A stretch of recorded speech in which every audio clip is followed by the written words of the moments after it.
Allez, on revient sur ce duel Emmanuel Macron-Marine Le Pen en perspective dans un peu moins de 15 jours pour ce second tour et de ces promesses qui pourraient peut-être ne pas être tenues si d'aventure l'un ou l'autre est élu. Xavier Timbaud, bonjour. Bonjour David. Économiste à l'OFCE, alors on va commencer par Emmanuel Macron, c'est lui qui est arrivé en tête. Quelles sont selon vous, moi j'ai quelques idées mais je voulais vous faire réagir, quelles sont selon vous les mesures du programme qu'il aura du mal, qui seront difficiles à tenir?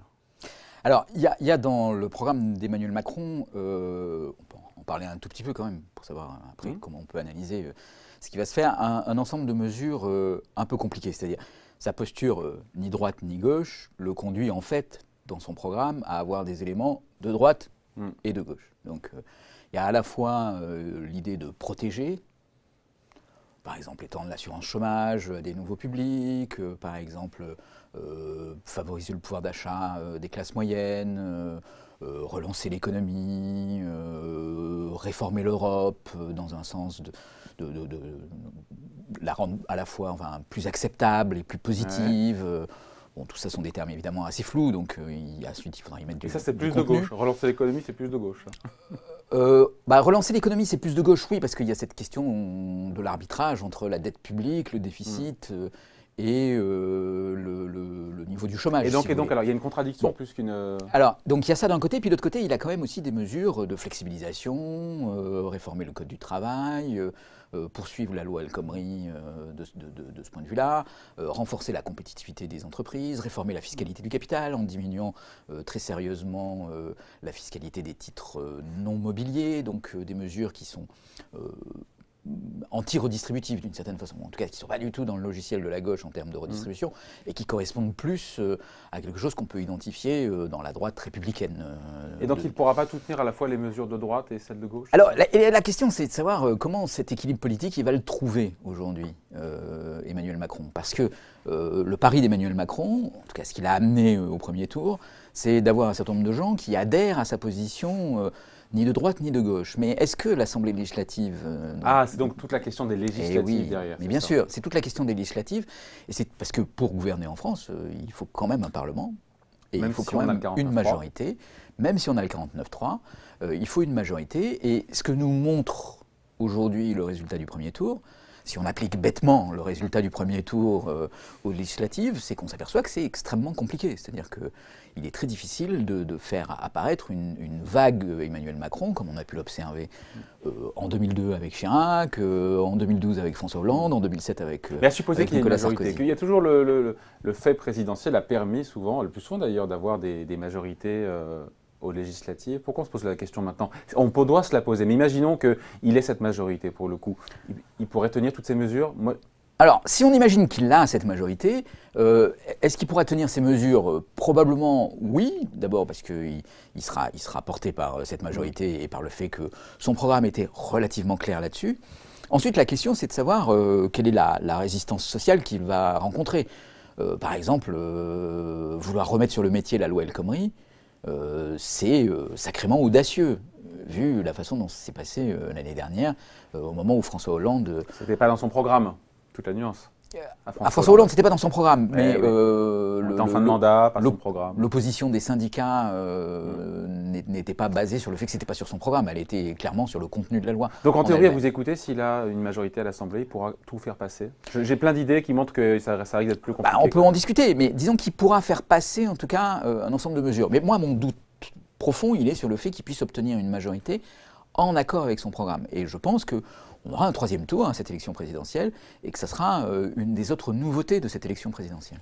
Bon, sur le plan de l'économie, encore une fois, on avait Jean Pisani-Ferry, le concepteur du programme d'Emmanuel Macron, qui était là la semaine dernière avec nous, qui a admis que le vrai plan d'économie n'était pas 60 milliards, puisqu'il y avait 15 milliards d'euros de nouvelles dépenses de campagne.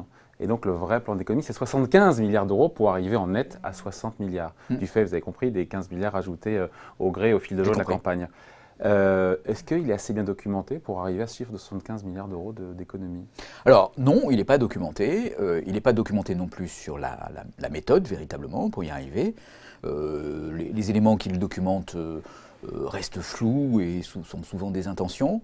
Alors, comment lire ce genre de choses? On peut dire, ben voilà, il y a des nouvelles désagréables derrière tout ça, il y aura des discussions houleuses avec les collectivités territoriales pour leur faire Et faire on n'en 20 parle pas milliards. maintenant, c'est ça. Et on n'en parle pas maintenant parce que voilà, on n'a pas trop envie de mettre de Donc il y a un l'huile plan, sur une le espèce de plan feu. caché, quoi. C'est pas un plan caché, c'est on va rentrer dans une méthode de gouvernement qui est quand même implicite dans notre organisation décentralisée. À partir du moment où c'est décentralisé, il y a différents centres de décision et donc il y a des articulations qui sont potentiellement conflictuelles entre le niveau gouvernement et le niveau collectivité territoriale. Et donc il ne revient pas complètement au gouvernement de dire comment il va faire pour imposer un certain nombre de mesures aux collectivités territoriales.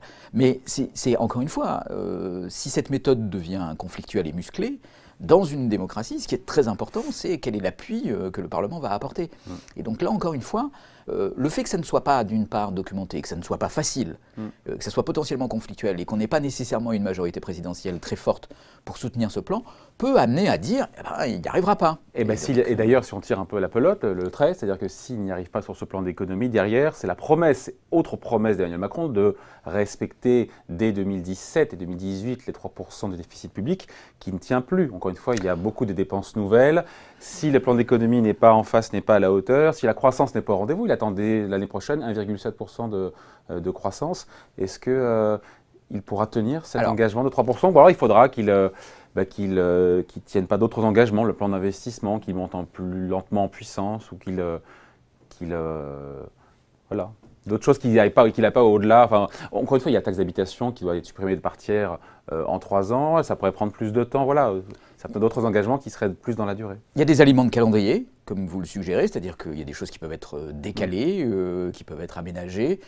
La transformation du CICE en baisse de cotisation, ça peut être aussi étalé dans le temps.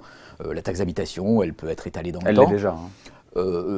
Là, pour le coup, le fait, elle l'est déjà, mais elle pourrait l'être encore plus. Le fait qu'il n'ait pas nécessairement une majorité facile l'amènera peut-être à composer avec son Parlement et donc l'obligera à des discussions un peu plus longues et à des deals un peu plus complexes. Donc ça peut permettre. Voilà. Après, il y a quand même un point important, c'est que probablement Emmanuel Macron se trouve dans une situation bien plus favorable que ne l'était Nicolas Sarkozy ou François Hollande en 2007 et en 2012. En 2007, c'était juste avant la grande crise qu'on a traversée.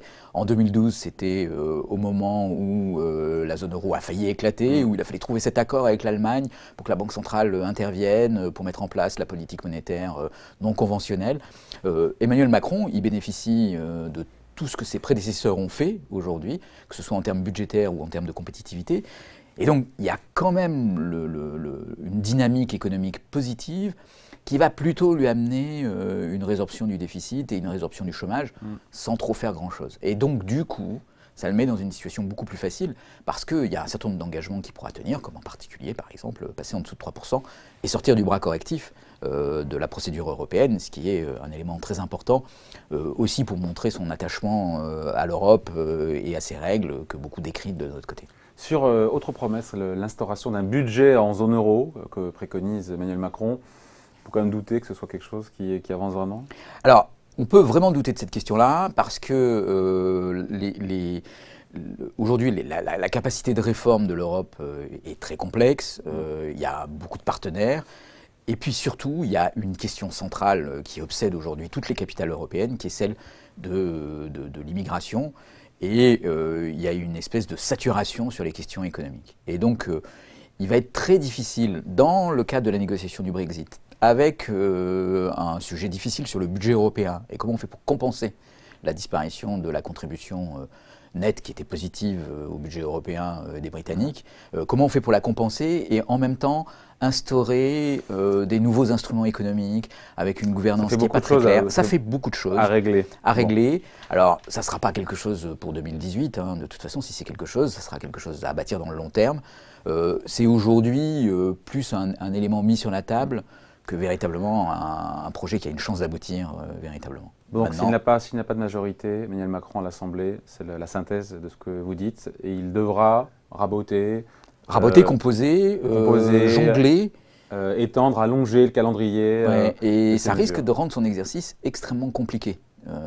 Et on risque de s'apercevoir que ni de droite ni de gauche peine à trouver son équilibre et son efficacité. Maintenant, il bénéficiera quand même de cette situation plutôt a priori favorable en termes conjoncturels, ce qui fait que peut-être sans rien faire, il aboutira à avoir un bilan plus positif que François Hollande. Bon, un mot aussi évidemment de Marine Le Pen qui est au second tour et des mesures du programme difficiles à tenir. Il y en a une qui me vient à l'esprit parce qu'elle fait écho à la campagne américaine sur la taxation des produits à l'importation, 3% dit Marine Le Pen. Trump l'avait promis et s'est assis dessus. C'est pas une leçon pour nous ça? Alors, c'est une leçon, effectivement, parce que je pense qu'il y a derrière cette leçon plein de choses. Il y a à la fois un cadre international, l'Organisation mondiale du commerce, qui définit un certain nombre de règles et qui autorise les pays dont on taxe les importations à prendre des mesures de rétorsion. Donc c'est quand même un jeu dans lequel on n'a pas forcément envie de rentrer. Et puis ensuite, en fait, il y a une autre complexité qui est très grande, qui est que on n'est plus au 19e siècle avec des industries qui sont des chaînes de valeur intégrées sur un territoire. On produit tout en France, on produit tout voilà. à l'étranger. Et qui sont en concurrence avec des chaînes de valeur situées autre. On est dans des chaînes de valeur totalement imbriquées. Et ce qui fait que c'est très compliqué de taxer on importe chirurgicalement. un tiers de ce qu'on exporte quasiment. Voilà. Et les choses circulent. Et aujourd'hui, quand on fabrique une automobile, même quand c'est une automobile allemande, il y a dedans beaucoup de pièces françaises qui vont des pneumatiques aux équipements fabriqués par Valeo ou par d'autres. Donc on se tire une balle dans le pied aussi. Hein. Et du coup, on entre en collision, en tout cas, avec des stratégies d'entreprise qui sont très largement assises sur cette possibilité d'être intégrées dans un espace économique. Et il faut probablement aujourd'hui intégrer ces questions de protectionnisme, non pas au niveau national ou régional, mais plutôt au niveau international. Dans le cadrage budgétaire de Marine Le Pen, il faut dire ce qu'il y a, ça ne tient quand même pas du tout. Il y a énormément, enfin, sauf si je me trompe, mais il y a énormément de dépenses nouvelles, plus de 100 milliards d'euros de dépenses nouvelles. Il y a des économies, mais sur la fraude fiscale et sociale, les gouvernements n'ont pas attendu Marine Le Pen pour évidemment traquer, et on peut toujours traquer encore plus, j'imagine, les fraudes, mais voilà. Et puis le mot, il n'y a pas de réforme structurelle, entre guillemets, qui est censée générer des économies. Il n'y a pas de hausse d'impôts non plus. Il y a quand même il y avait des hausses d'impôts de 2% de TVA chez Fillon, il y en a 1,7 point chez Emmanuel Macron. Là, il n'y a rien du tout chez Marine Le Pen pour avoir des compensations en termes de recettes. Quelque chose qui ne tient pas dans son cadrage budgétaire, je veux dire. Alors, il y a quelque chose qui ne tient pas ou qui repose sur des mécanismes qui sont très hasardeux, on va dire.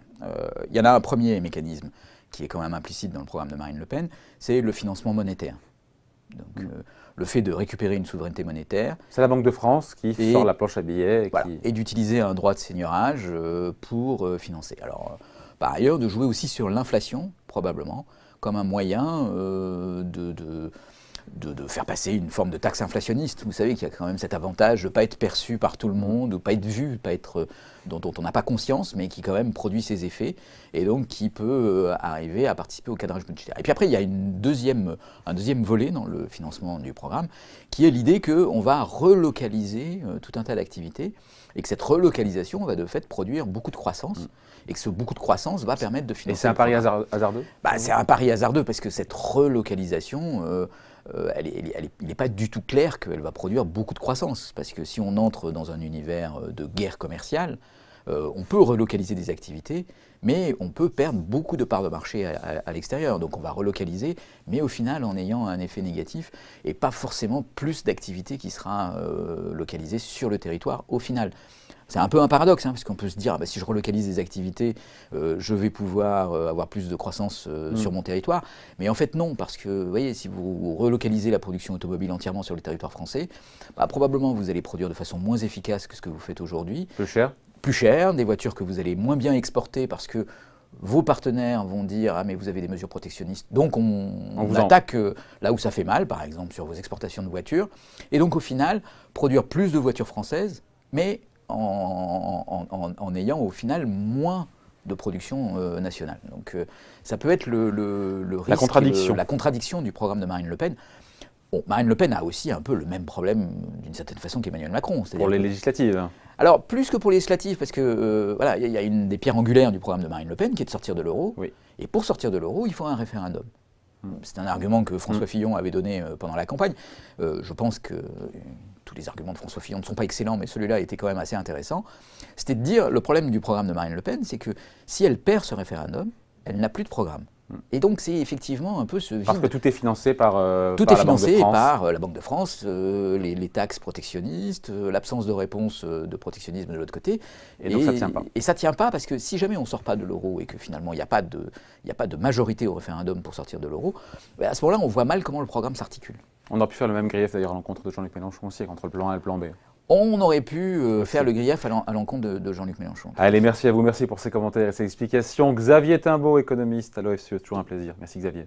Merci David.